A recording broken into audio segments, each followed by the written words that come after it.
Salut tout le monde, bienvenue sur Docs en Blues. Aujourd'hui, on est avec le docteur Hélène Rossineau, qui est spécialisée en santé publique et qui est très intéressée par le sujet des aidants.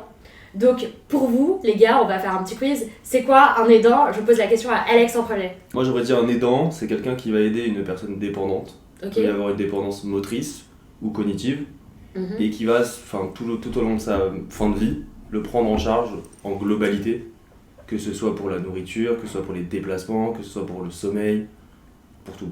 Ok. On va définir ça comme ça. Et pour toi, Guillaume, c'est quoi la Il définition a d'un dit ça aidant? sur YouTube avant, c'est pas possible. Non. Mais t'as vu? Mais c'est comme toi quand t'as répondu aux questions de nutrition de Jean-Michel, mec, Ah, je mais suis sûre que t'allais j'avais- tricher. Quelle est la meilleure des huiles pour votre santé? Colza. Ah. Mais il a triché, t'as révisé, mec. Non. Laissez-moi Mais- tranquille. Un point pour Guillaume. Mais mec, c'était Je sais sûr. pas comment je peux savoir. Mais mec, il a lu le collège toute la soirée. Jamais lu Il a le collège passé de la soirée avec Je ne les savais pas qu'il Désolé les existait. mecs, mais vous avez pas l'air d'être du genre à réviser avant. Non.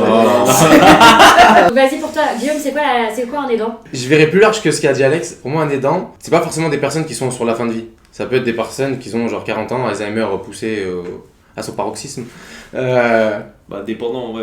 Non mais genre, je pense que c'est vraiment de manière large et je pense que c'est quelqu'un qui est grave dépendant de manière globale. Alors moi, au début, aidant, je connaissais pas du tout la définition, mais je pensais que c'était le personnel soignant ou forcément des gens qui sont dans le domaine médical qui aident les autres. Je sais pas pourquoi, je croyais que c'était juste dédié et spécifique au personnel médical. Donc Hélène, est-ce que tu peux nous donner la vraie définition des aidants? Alors honnêtement, t'es pas la seule à penser ça, même si c'est pas vrai, mais c'est toujours bien de commencer à rappeler. Et c'est pas que sur la fin de vie et c'est pas que sur la dépendance de manière générale. Ok. Quelqu'un qu'on appelle un proche aidant, c'est quelqu'un qui aide de manière régulière un proche malade, âgé ou porteur de handicap. Mais du coup, ça peut être très bien un parent dont l'enfant a un diabète de type 1 qui va l'accompagner au rendez-vous, qui va superviser un peu les soins. Ça peut être quelqu'un qui s'occupe d'un parent effectivement vieillissant. Mais attention, c'est pas parce qu'on devient vieux qu'on devient forcément dépendant. Il y a des gens à 80 ans qui sont plus en forme que toi, C'est vrai. avant, tu vois. Ouh, j'en ai vu un hier, il était très fort. Hein. 95 ans, il Ça était peut plus être, en forme. ça peut être un conjoint qui est malade, tu vois, par exemple un conjoint qui a une sclérose en plaques ou une spondylarthrite ou autre. Donc il y a 11 millions d'aidants en France, ça fait quand même un bon sixième de la population, c'est super large. Et c'est vrai qu'il n'y a pas grand monde qui connaît le terme. Donc c'est Voilà. bien Et- qu'on en cause aujourd'hui. Et en fait, toi, t'es médecin santé publique, donc t'as fait ton internat de santé publique, et au décours de ton internat, tu t'es dit, je vais me spécialiser en plus de la santé publique dans les aidants. Alors pas du tout, Ah, d'accord. parce que je connaissais même pas le mot aidant. Ok. Comme la majorité des médecins, la preuve. Hein. En fait, c'était dans un de mes stages, j'étais en HAD. Pour être honnête avec vous, C'est quoi HAD bah, pour les justement, gens? c'est Ah. hospitalisation à domicile, mais à l'époque, je savais pas ce que c'était parce que j'avais une crise de spondylarthrite et que je m'étais dit, il faut que je trouve le truc qui est le plus près de chez moi parce que genre j'ai du mal à marcher. Donc, et j'ai fait la liste de tous les stages et le siège de l'HAD à Paris était à 100 mètres de chez moi. Donc, je me suis dit, je sais pas ce que c'est HAD, C'est mais un ça a l'air signe. très bien. Mais ça a l'air cool. C'est un signe. Voilà, ça a l'air très cool. Et donc, je me Hâte. suis pointée le premier jour, j'ai découvert que ça voulait dire hospitalisation à domicile. Et mon chef de l'époque m'a dit bon, alors, qu'est-ce que tu connais du domicile?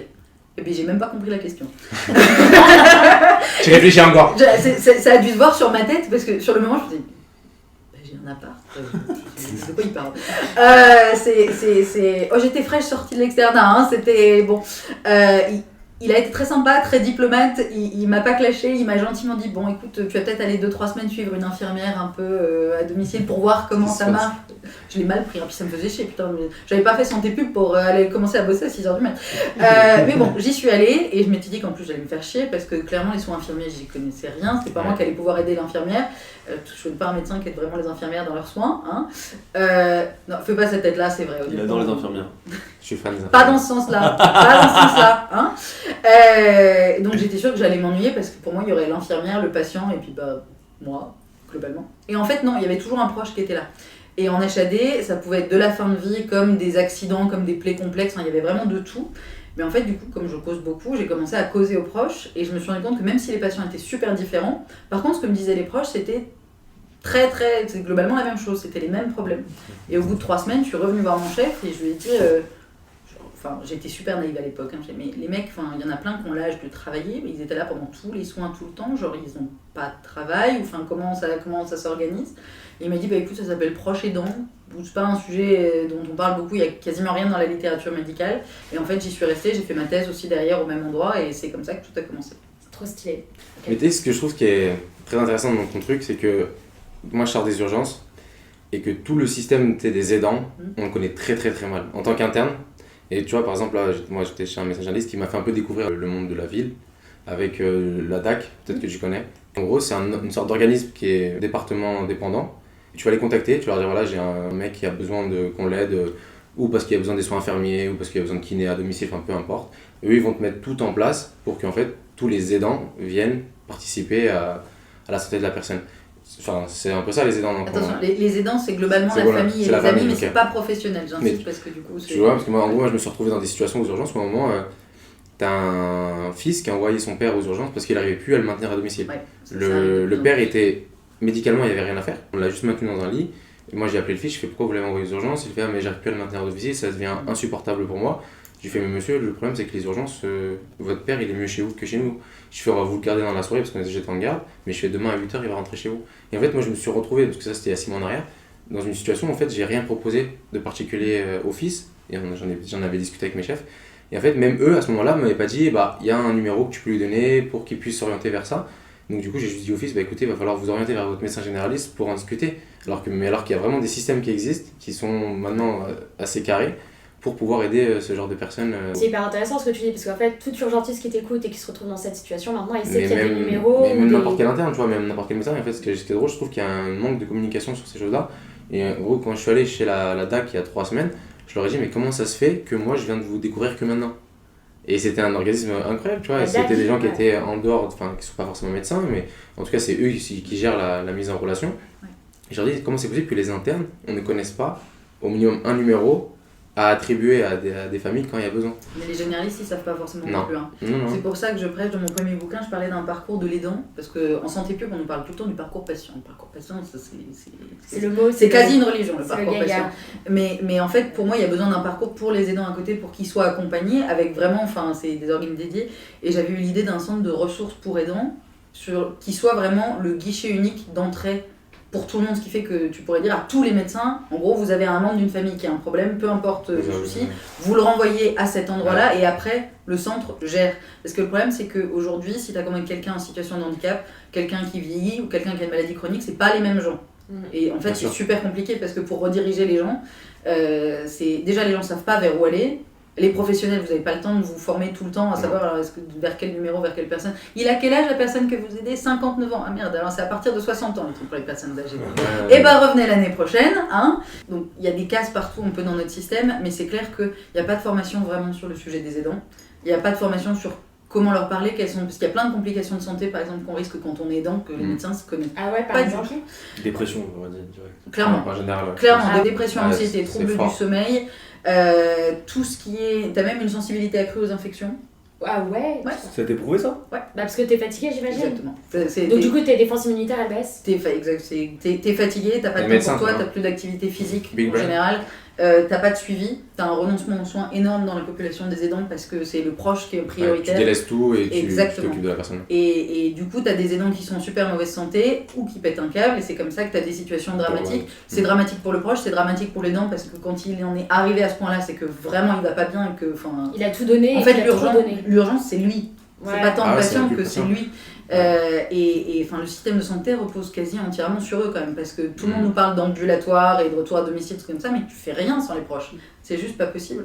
Donc pour moi, c'est la colonne vertébrale de notre système de santé, mais personne n'est au courant Non. et personne fait rien pour les aider du coup au quotidien. Ce qui me choque surtout, c'est la dégradation des EHPAD. Vraiment, les soins ils sont pas assurés de qualité. Et que maintenant, en fait, les dents, là où ils veulent plus bosser, c'est quand la personne est à domicile. Alors que quand on n'est pas bon, bah, tu vas voir ta personne de ta famille, mais ça reste léger. Et ces personnes qui sont à domicile, bah, elles doivent se taper tout le boulot, quoi. C'est clair qu'à domicile c'est lourd, je mettrais un bémol sur l'EHPAD parce que comme les conditions de soins sont de moins en moins bonnes en EHPAD, Ouais, oui. en fait la famille elle est extrêmement stressée et elle, en général, Ah, donc enfin, c'est stressant aussi. il y a un vrai... T'as des aidants qui sont beaucoup plus investis, qui y sont quasiment enfin, tous les jours à l'EHPAD pour vérifier comment les soins sont faits, comment ça se passe, etc. Donc en fait ça peut aussi être très lourd Ok, parce que ça quand va. t'es à domicile, t'as la maîtrise de ce qui se passe, quand t'es à l'EHPAD tu l'as plus et donc du coup avec en plus tout ce qu'on entend, les scandales sur les EHPAD, Ouais. etc. Les gens ils flippent et donc ils vérifient tout ce qui se passe. Donc ça peut parfois en fait être complètement crevant aussi. Et or, il y a plein de professionnels qui les considèrent plus comme aidants justement parce qu'ils disent c'est bon, il y a un établissement, donc Il n'y a pas un ils peu sont plus une, aidants. il y a pas un peu une surmédiatisation un peu des EHPAD en mode Non, c'est l'enfer. ah ouais à chaque Moi, j'avais mon arrière-grand-mère qui était là-bas et même moi, mon grand-père qui avait une maladie, ma mère elle veut pas, enfin personne ne veut l'envoyer à l'EHPAD là-bas, ils sont délaissés, enfin ouais, tu les vois, t'as l'impression qu'ils font rien. Alors, j'ai été médico en EHPAD. Honnêtement, je dirais que c'est assez EHPAD dépendant. aussi. J'étais médecin dans le public hospitalier. Honnêtement, c'était loin d'être parfait, hein. Mais j'ai vu nettement pire, beaucoup plus cher aussi. C'est mes grands-parents, certains de mes grands-parents étaient en EHPAD aussi, pareil sur le public, c'est pas parfait, mais c'était pas si mal que ça. Et c'est vrai quand tu regardes en particulier sur des pathologies genre Alzheimer et tout, le domicile il peut être très vite dangereux. Et c'est pas facile de garder des soins à domicile parce que même si tu as des HAD ou si tu as 3-4 passages de soignants par jour, le reste du temps le patient il est seul plus ou moins avec les dents. Les dents il est pas formé correctement, il peut pas forcément gérer toutes les situations d'urgence non plus. Donc j'ai tendance à mettre des bémols parce que c'est vrai que même sur les chutes, tu vois, si t'es pas là tout le temps, le patient il chute à domicile, au moins en EHPAD, ça n'empêchera pas de chuter, mais il sera pris en charge et il y aura quelqu'un qui le verra. J'avais vu un patient là, quand je remplaçais, zona ophtalmique, je lui fais toute la prescription, tac tac tac, il repart avec les pompiers, donc contrôle, je la revois 3 jours après. Tout ce que j'ai fait, ils ont oublié de lui donner, donc tout. Donc je reviens, là j'appelle le médecin coordinateur de l'EHPAD. Je le déchire, je lui dis mais attendez c'est inadmissible, comment c'est possible, je suis vraiment désolé, il y a eu un problème dans le transfert d'informations. Je lui dis mais attendez, faut arrêter de se foutre de la gueule du monde un moment. Le problème des médecos c'est qu'en général t'es là genre 1 ou 2 jours par semaine grand max. Moi j'étais médco à mi-temps. Pendant ton internat? Non, l'année dernière. L'année dernière et il y avait genre 120 patients. Et en étant là 2 jours par semaine, je peux pas tous les voir. Ils voient pas les patients, ils voient pas les patients. Et alors le médco est même pas censé être médecin prescripteur, t'es pas censé les voir en fait les patients à la base. Le médco il est censé coordonner, former les soignants etc, coordonner les protocoles, la sécurité, mais il est pas censé être prescripteur. S'il est prescripteur il a un contrat à part. Mais donc en plus normalement t'as pas le droit de faire ça. Tu dépasses les barrières si tu veux avoir les patients prescrire. Donc la gestion des EHPAD c'est clair qu'il y a du taf. Il n'y a pas assez de médecins, il n'y a pas assez de prescripteurs, il n'y a pas assez de coordinateurs non plus. Pour moi, c'est tout le monde du domicile qui a retapé complètement. C'est les financements qui ne vont pas non plus. Personne ne sait comment les EHPAD sont financés, sauf si vraiment tu bosses sur le sujet. Honnêtement, moi j'avais trouvé ça vachement intéressant. Médecin co, j'avais trouvé ça super intéressant parce que c'était des trucs qu'on ne voyait pas et que j'avais l'occasion d'avoir un vrai impact sur la famille et sur les patients. Parce que le personnel, quand il n'est pas bien formé, qu'il n'est pas accompagné, que les familles ne sont pas accompagnées, ça a un impact beaucoup sur leur vie et sur la qualité des soins. Et moi, je passais mon temps au téléphone à essayer d'appeler des médecins, à trouver des lits pour les patients, à faire transférer des patients pour qu'ils soient bien soignés, mais à gérer aussi l'aspect soins pâles, par exemple, parce que tu avais des médecins qui n'étaient pas bien formés sur les soins pâles et qui, du coup, prescrivaient pas forcément correctement. Le médecin co, il est là pour rappeler les bonnes pratiques gériatriques aussi. Ça va sur les soins pâles. Et ça joue énormément sur la qualité de vie de ton patient, sur sa fin de vie. Tu vois. C'est le médecin qui choisit qui rentre dans l'EHPAD. Donc, c'est nous qui gérons les admissions. Par exemple, moi j'avais une unité énorme pour les patients déments. Une unité fermée, normalement c'est genre 12-15 lits. Dans le mien, c'était 40. Ça n'arrive jamais. Je sais pas ce qu'avait fait l'architecte au moment où ils ont fait les pattes, mais ça n'arrive jamais. Mais du coup, par exemple, c'était à nous de savoir si on pouvait mettre genre 10 DFT au même endroit. Les démences frontotemporales. C'est celui-là, mon grand-père. Oui, mais le problème c'est qu'il y a souvent des patients avec les démences frontotemporales qui risquent de devenir un peu agressifs, surtout quand il y a du bruit par exemple. Tu mets 10 patients avec des démences qui peuvent devenir agressifs s'il y a du bruit, au milieu d'un endroit où il y a 40 personnes, donc forcément c'est bruyant. Ah, ça fait de l'agressivité ça peut. La démence frontale. Ça peut, ouais. Au bout d'un moment, ils deviennent agressifs. Ouais, c'est quand t'es frontal. C'est surtout le frontal qui fait l'agression parce que c'est t'es désinhibé. Et le temporal, c'est autre chose. Exactement. Donc par exemple, c'est au médecin co de dire là par exemple, on peut pas accueillir le patient, c'est pas sécurisé pour lui ou c'est pas sécurisé pour les autres résidents. Donc en fait, t'as quand même un vrai rôle, et moi je trouve ça super intéressant. Mais c'est clair que c'est pas les urgences. Donc pour moi, c'est quelque chose que j'imaginais par exemple à mi-temps, mais pas forcément à temps plein tout le temps. Et c'est aussi le souci, je pense, de ce genre d'endroit, parce que les médecins n'ont pas forcément envie d'avoir cette activité-là toute la semaine. Donc il faut réussir à trouver un moyen pour qu'il y ait quand même des médecins qui soient là. On avait 3 médecins qui faisaient donc leur 0,3 pour 120 patients quand même. Ouais. Enfin, ça fait beaucoup. Et est-ce que tu penses que ce serait quelque chose qui devrait être réglé du point de vue politique du coup ? Je pense qu'il faut aller large. Il faudrait revoir les financements complets des EHPAD. Parce qu'aujourd'hui, que tu sois dans un EHPAD à 10 000 balles ou à 2 000 balles par mois, globalement, la dépendance est financée exactement de la même manière. Donc le nombre de personnel est financé exactement de la même manière. Donc, il y a un truc qui va pas. C'est surtout qu'on n'est plus habitué. Des patients GIR 1, GIR 2, ils ont besoin d'une attention de dingue. Ouais, ce qui est normal, c'est qu'il n'y a pas aujourd'hui, quoi. Parce qu'il n'y a pas assez de personnel, mais on a du mal à recruter aussi dans ce domaine-là. C'est pas attractif du tout. Enfin, pour moi, il faut revoir tout le circuit du domicile.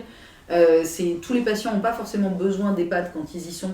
Parfois, c'est parce qu'il n'y avait pas d'autres solutions, parce qu'il n'y avait pas d'anticipation, parce que le domicile n'a pas été aménagé correctement, parce qu'ils n'ont pas trouvé de formule intermédiaire, par exemple, ou qu'ils étaient au fin fond de la campagne et que ils se sont cassés un truc et qu'ils ne pouvaient pas retourner dans une maison super excentrée. Donc, il faudrait vraiment travailler sur l'intégration dans le vieillissement de ces prises en charge à domicile, parce qu'il y a des patients qui ne veulent pas aller en EHPAD et qui y sont. Il y a des familles qui culpabilisent. Il y a aussi des patients qui veulent aller en EHPAD. Ah ouais, ça existe ça? Alors moi j'ai eu une patiente qui était venue pleurer dans mon bureau en disant je sais que je vais bien, mais je suis seule, mes enfants ils travaillent la journée, tous mes amis sont morts. Et elle était en pleine dépression et honnêtement au bout d'une semaine elle était très heureuse et elle se fichait complètement qu'une personne sur deux soit démente ou autre. Elle voulait du social. Exactement. En vrai moi je pense que la partie sociale, quand tu vas mal ou quand tu es malade, en fait ça joue énormément. Donc en fait, c'est une partie qu'on néglige, mais en fait qui est quand même primordiale. C'est vrai qu'on se rend pas compte, des fois on veut tellement maintenir les personnes âgées à domicile qu'en fait. Elles le veulent. Mais des fois en fait, ils sont complètement isolés socialement, ils sont devant la télé toute la journée, et en fait ton bonheur personnel passe limite avant le leur. Parce que tu te dis, mais non, en fait, c'est bon, il est pas en EHPAD, j'ai réussi à le maintenir à domicile, mais des fois, en fait. Ça crée aussi un état de stress aigu pour ces patients-là qui sont habitués à leur environnement et que d'un coup, que tu vas changer complètement d'environnement, il va se retrouver complètement stressé et ça peut créer des chutes et des dégradations. Ça arrive aussi beaucoup quand tu fais déménager les personnes âgées pour qu'elles soient proches de toi. Parce que ça arrive souvent dans les familles et je leur dis toujours, réfléchissez bien parce que, ok, vos parents seront plus proches de vous. Mais ils n'auront plus leurs amis autour d'eux, ils n'auront plus le même médecin, ils n'auront plus les commerces forcément à proximité, etc. Ils vont perdre tous leurs repères. Donc il faut vraiment, c'est un équilibre et c'est pour ça que c'est tellement important d'anticiper, d'en parler avant. Et aujourd'hui c'est super tabou, je l'ai vu sur mon deuxième bouquin, Être présent pour ses parents. Il y avait plein de gens qui me disaient non mais là docteur pour l'instant ça va bien, donc globalement en gros on regardera quand ça ira pas. C'est trop tard. Mais non, il faut venir à la racine. Exactement, il faut avoir les discussions avant, il faut savoir ce que veut le parent avant. Il faut voir comment on peut aménager les choses pour que ça tienne le plus longtemps possible avant, parce que le jour où il y a un vrai problème, c'est pas là qu'on va les prendre les décisions.